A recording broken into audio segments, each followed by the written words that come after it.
everyone. Thank you for joining us on 13 Now. It is 7:20 right now, Thursday, March 9th. Thank you for joining us this evening on 13 Now. I'm going to be your host, Tessa Bentulin. So we're going to go right into weather here. We might have some snow coming tomorrow night. It could possibly affect your weekend plans. How much is it going to affect? So let's take a look. Paul Caiano recorded the segment for us about the weather for the next couple of days, including that snow that we could expect.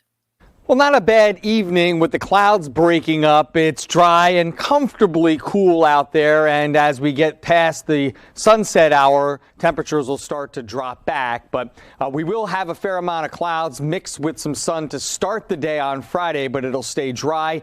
Notice by the evening commute, clouds will thicken, but it looks like the snow will still be down 88 toward Oneonta. Not until after the evening commute is over. That's the way it looks now. Will we start to pick up some light snow around 8 o'clock in Schenectady and Albany and down into portions of Columbia County. Then the rest of the region after that. Light snow for the most part overnight, but enough to add up to an inch or two by sunrise on Saturday. And you'll see first thing Saturday morning, maybe some leftover light snow going on, but it quickly diminishes, and drier weather and some sun for Saturday afternoon. So we'll go with a low of 24 with dry weather tonight, dry through the morning tomorrow with thickening clouds in the afternoon. Snow moves in during the evening, light and steady overnight into the first couple of hours of Saturday morning. Then dry Saturday afternoon will melt off the snow. 40 clocks go ahead 1 hour Saturday night, dry Sunday, and another system coming in for Monday and Tuesday. We'll update the forecast throughout the night. All right, and that was Paul Caiano. And speaking of updating our forecast, Reed Kisselback is going to be our meteorologist evening for our shows live at 9 and 11, and he's going to have the snowfall map for you, so stick around for that on our shows on News Channel 13. Next, we're talking about what's coming up as well this weekend. Other than the snow, we've got some pretty big events at MVP Arena. We've got the Monster Jam, the Monster Trucks coming this weekend. We've also got Bruce Springsteen coming on Tuesday. That's a big one. And we also have the NCAA Championship next weekend. Pretty big weekend here. I'm going to bring some video up for you guys. Here's Brucey Bruce, as I like to call him.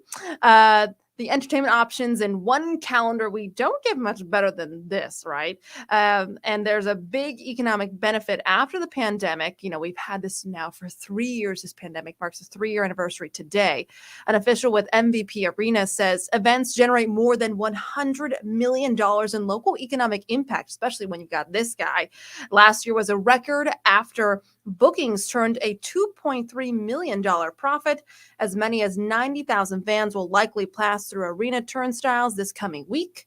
And when they do, they are likely to spend their money around businesses in the area, including some pizzerias, some sushi places. So a lot of options to pick for. So it doesn't only help MVP, but it also helps all those local businesses that are around MVP Arena as well. And moving on to one last story that I've got here for you guys. It's my 13 Investigate story. It's part 2 of our series on the Medicaid carve-out. This story has been something I've been working on for about 2 months. It was a lot of reading I had to do, a lot of research, talking to people about, is this a story? And when I figured out it is, it's a very complicated, complex story, but it is so, so important because of the people I spoke to and who's going to be affected. And the people that are going to be affected are some of the most vulnerable populations, which are including the HIV and AIDS population. Here's some video that I want to pull up for you guys as well. This is the Albany Damien Center. They're afraid about some of the changes that are coming to Medicaid in the state. So New York City is changing the way Medicaid patients receive their prescription drugs. But as we reported last night in part 1, this local HIV and AIDS center says the changes are going to make their job even harder.